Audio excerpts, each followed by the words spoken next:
Assalamualaikum warahmatullahi wabarakatuh. Selamat pagi, salam sejahtera untuk kita semua. Salam merayu, salam untuk saudaraku semua yang ada di dalam maupun di luar negeri. Mudah-mudahan bahagia selalu. Dan yang baru sakit mudah-mudahan cepat sembuh. Yang bekerja mendapat apa yang diharapkan. Amin.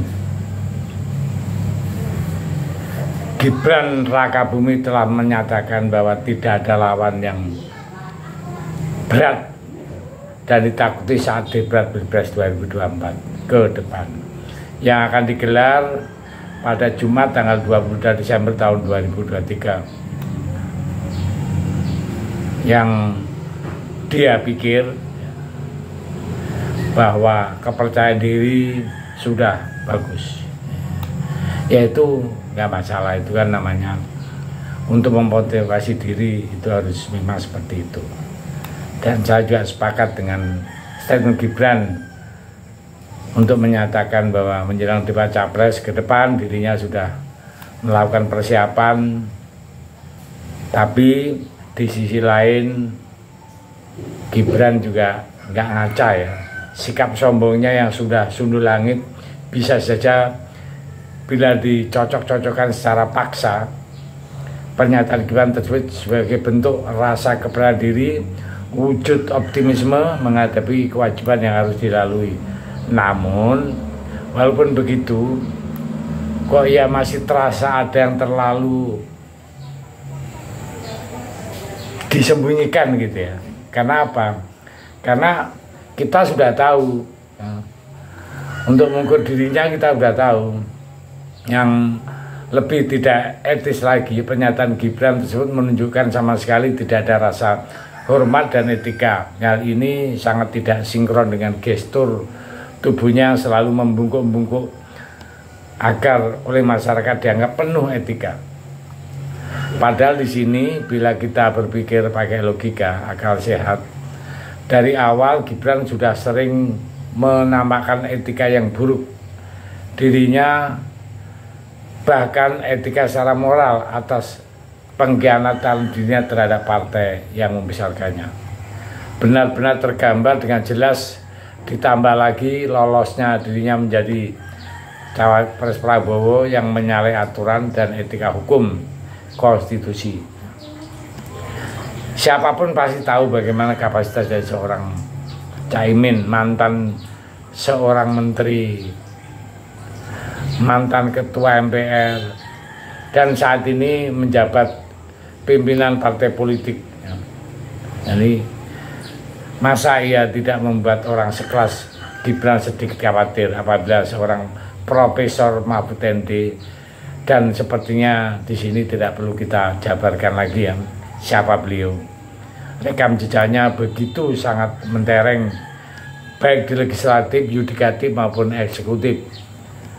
Dan di sini Gibran terkesan segitu lancangnya dengan tidak menganggap sekelas seorang Profesor Mahfud MD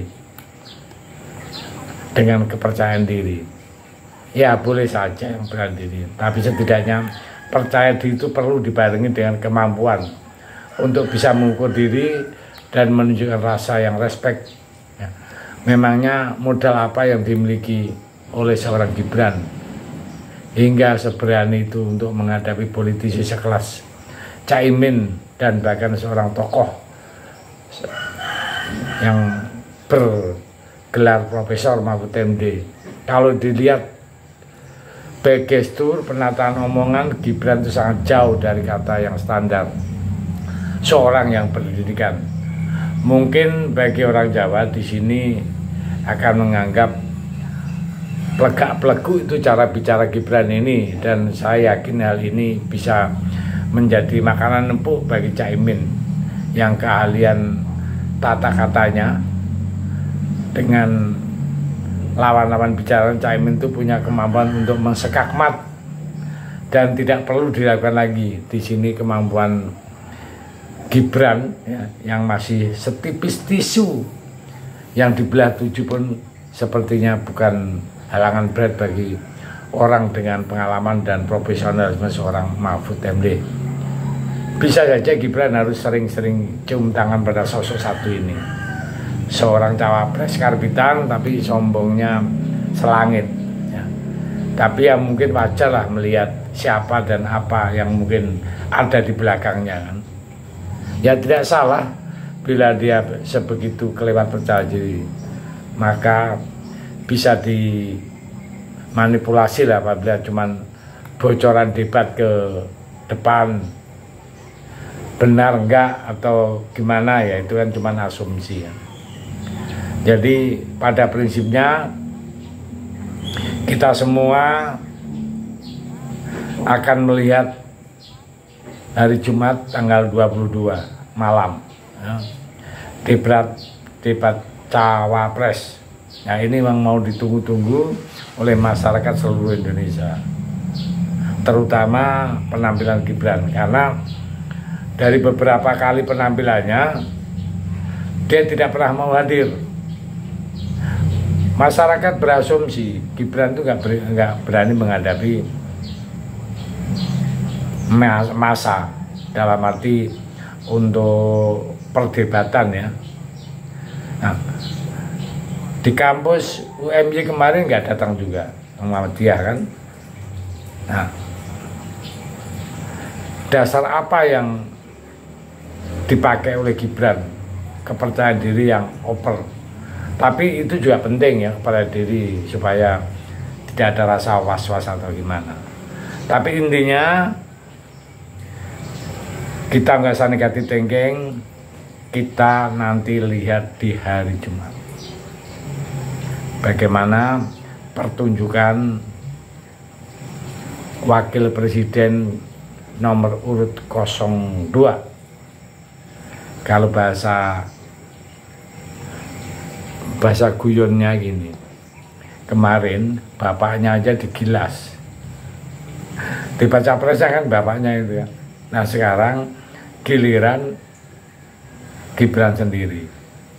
Ya mudah-mudahan nanti di dalam debat cawapres berjalan dengan lancar, aman. Kalau namanya kekurangan plus minus itu wajar saja menurut saya ya, tapi jangan keterlaluan saja ya. Kalau sampai kebablasan dalam arti penampilan yang sangat buruk sekali, aduh, sangat memalukan sekali. Status yang disandang Gibran itu gak main-main. Anak presiden, orang nomor 1 di Indonesia, dengan talenta Jokowi, dengan kehebatan Jokowi, maka harus ditunjukkan. Bahasa pepatah, buah tidak jatuh dari pohon ya. Tidak jatuh jauh dari pohon.